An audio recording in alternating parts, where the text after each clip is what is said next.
Donc là, dans le hadith, il y a une interdiction de faire précéder le jeûne du mois de Ramadan d'un jour ou de 2 jours. Pourquoi? C'est afin de distinguer le jeûne surrogatoire du jeûne obligatoire du Ramadan et surrogatoire du Sha'ban. C'est pour ça que le prophète a dit La taqaddamu. En vérité, l'as c'est La tataqaddamu. Là, hudifat at-ta. Hudifat at-ta. La tataqaddamu. Donc là, ils ont dit La taqaddamu. Ramadan biyawm ou yawmayn. Ne faites pas précéder le Ramadan d'un ou 2 jours. Pourquoi? Pour ne pas mélanger le surrogatoire de l'obligatoire. Sauf quelqu'un qui avait l'habitude de jeûner. Quelqu'un, par exemple, qui veut jeûner tout le mois de Sha'ban, comme disait le prophète sallallahu alayhi wa sallam. Et j'en avais parlé dans la conférence sur le jeûne du mois de Sha'ban. Ou quelqu'un qui avait l'habitude de jeûner le lundi, jeudi. Ça tombe dans les 2 derniers jours qui précèdent Ramadan.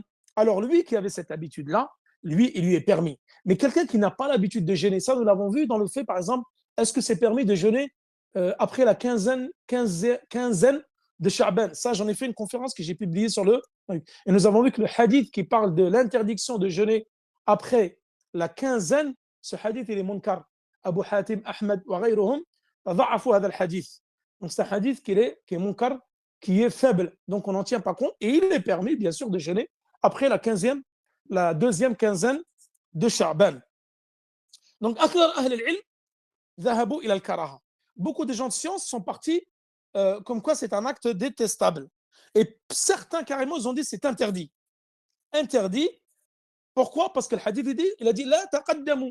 Et là ici النهي يقتضي التحريم إلا إذا جاءت قرينة وتصرفه إلى الكراهة أو غير ذلك comme nous le verrons Inch'Allah dans usul fiqh, dans les fondements de la jurisprudence.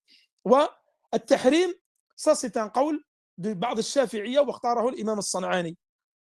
الصنعاني حتى الشوكاني اليمني ils disent que c'est l'interdiction. طيب. Sauf quelqu'un qui a l'habitude de jeûner, comme je vous ai dit, ou doit rattraper des jours de jeûne, alors cette personne-là ne rentre pas dans la interdiction. Parce qu'ils disent que l'interdiction ici, parce que tu as peur de faire rentrer un jour en plus dans Ramadan en ayant jeûné la veille ou l'avant-veille. Et tu ne peux pas différencier le jeûne obligatoire du jeûne surrogatoire. Et certains savants, ils avancent une autre argumentation en disant que le fait que tu vas jeûner un jour avant Ramadan, ça va t'affaiblir. Si tu vas jeûner par exemple tout Sha'ban, ceci peut t'affaiblir et tu seras pas, on va dire, tu n'auras pas des forces pour attaquer le mois de Ramadan. Certains évoquent également cette explication-là.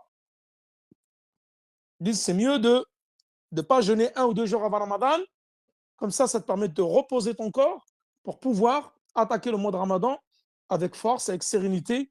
Wa bin ashad. Taïb.